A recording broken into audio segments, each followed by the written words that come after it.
கிரியை உள்ள விசுவாசம் கிரியை உள்ள விசுவாசம் பலன் தரும்.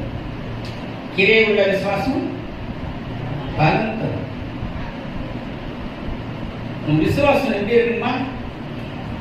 செய்கை. கிரியைனா செய்கையில் காண்பிக்கப்படுகிற, செயல்களில் காண்பிக்கப்படுகிற உங்களுடைய விசுவாசம் தான் பலனை கொண்டு வரும்.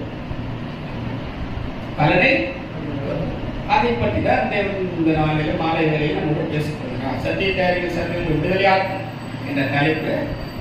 நம் செய்கைக்கு தக்கதான பலன் தான் நமக்கு வரும். அல்லேலூயா சொல்லுங்க. அப்ப நம்முடைய விசுவாசம் கிரியைகளில் இருக்க வேண்டும். நம்முடைய விசுவாசம் நம்பிக்கை எப்படி இருக்கணும்?